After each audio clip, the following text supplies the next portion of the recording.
हम लोग पहुंच गए चौथे नंबर पर, 4.2 का चौथा नंबर, जो कि इस प्रश्नावली का लास्ट प्रश्न है ना। उसके बाद हम लोग ग्राफ में कूदेंगे, इन समीकरणों को ग्राफ में बैठाना सीखेंगे, ठीक है। चलो,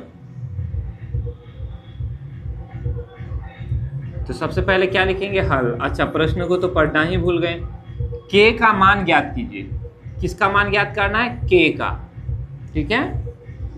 जबकि x बराबर 2 y बराबर 1, समीकरण 2x जोड़ 3y बराबर k का एक हल है।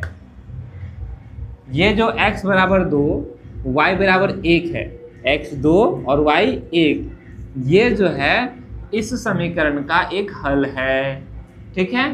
तो हमें k का मान ज्ञात करना है, बस, simple, very simple, it's so easy sir. x और y के जगह हम x y का मान बैठा देंगे, k का मान निकल जाएगा। हाँ, चूंकि हम लोग सब्जेक्टिव बना रहे हैं तो इसको सजाना भी पड़ता है, सजाएंगे। क्या लिखेंगे, दत्त समीकरण, या पहले आप ऐसे भी लिखो, दिया है, वही दिया हुआ है और दत्त मतलब एक ही है, ठीक है। दिया है, क्या दिया है, x बराबर 2 y बराबर 1, ये हम लोग को दिया हुआ है, ठीक है। साथ में हमें समीकरण भी दिया हुआ है। समीकरण क्या दिया हुआ है,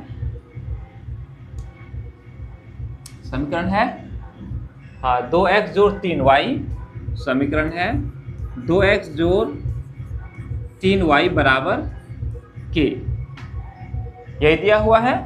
तो हम लिखेंगे यहाँ या इसके बाद, ठीक है, दिया है इतना, या फिर आप इसमें भी ऐसे भी लिख सकते हो, तथा इतना, x बराबर 2 y बराबर 1 और 2x जोड़ 3y बराबर k दिया हुआ है, ठीक। अब हमें क्या करना है, x और y का मान इस समीकरण पर बैठा देना है। 2 है 2 लिखो, x है x के जगह 2 लिखेंगे, गुना 2, जोड़ है जोड़ लिखो, 3 है 3 लिखो, गुना y की जगह आप 1 लिख दो, बराबर के है ना। तो 2 दूनी 4 हो गया, 3 का 3 हो गया, बराबर के, 4 और 3 कितना हो गया, 7, बराबर के, या ये कह लो के बराबर कितना हो गया, 7 हो गया, नहीं हुआ।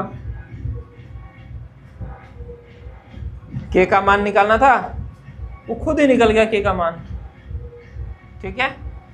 आई बात समझ में।